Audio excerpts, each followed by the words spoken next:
All right, Coach. First off, two guys in the top 8 of the 1650.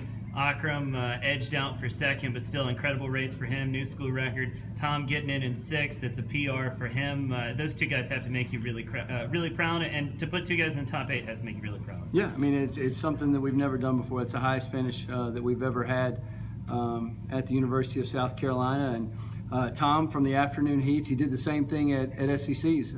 He executed a very well swam race, and at SEC's swam from the afternoon heats into the top 3 at SEC's, and then swam from the afternoon heats here at NCAA's into the top 8 at the national championship meet. So I'm unbelievably proud of Tom. The work that these guys put in is amazing.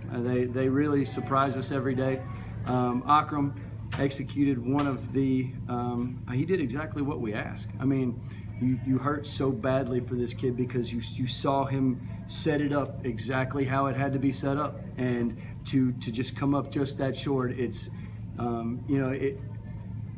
you're overly proud of our distance program. These guys they're great, but at the same time you just wanted to pull him into the wall. You just wanted him to get there so badly.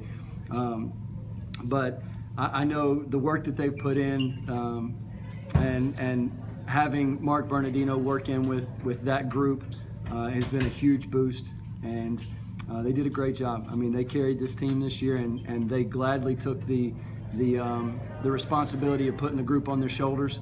And it showed tonight. You put up those kind of points in a national championship meet in one event, that's big. I know you haven't started thinking about next year yet, but that's got to be a motivating factor for you guys, that that Akram came as close as he did, and also that Tom as well is clearly capable of doing huge things in that event and scoring major points, and you guys can only get better next year. Yeah, I mean, they've the way they've improved over the last 12 months has been just absolutely amazing. We're talking 10, 15-second drops. Tom, you literally just tell him a time you want him to go, and the kid does it. And so I don't know why we're not picking faster times at this point. I think we got to step up our game a little bit, but he's doing a wonderful job. And again, immediately after this race was over tonight, we're talking with Tom about what comes next and what's the next up. And Akram, he was down. I mean, you really, as a head coach, you have to pick him back up a little bit. You have to motivate him. You have to let him hurt. We don't have $1 million contracts in our sport, so a big part of my job is making sure these young men and women grow while they're here and set themselves up to be successful once they graduate. And look, nothing will help you grow as a man like losing to a national championship to 12/100ths of a second after racing for 14 minutes and 31 seconds.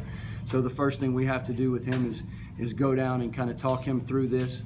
I'm so proud of that young man. He's done a great job. So it's hard for people to understand when you see that race. They see 14 minutes and 31 seconds, but we've watched this kid for a year and a half now just lay it on the line every day, and so it's difficult. It's tough. You want him to win it, and he wanted to win it. We'll get it. It's just a matter of time. Last one for you, Coach. When you and I talked earlier this week, you said you want to be in the top 20, and that's going to happen. Looks like you're going to come in maybe around 17th, somewhere in that area. So overall, put the week in perspective. It's been a great week. I mean, up until this morning, we had a little hiccup in our 200 breaststroke, but up until this morning, we'd broken school records in every event. So we were All-Americans in every event. So I couldn't have asked these guys to do anything more. And then tonight just got even better. So it's probably the best meet I've ever been a part of as a group. This is a very dedicated young group of men, and you haven't heard the last from them, I promise.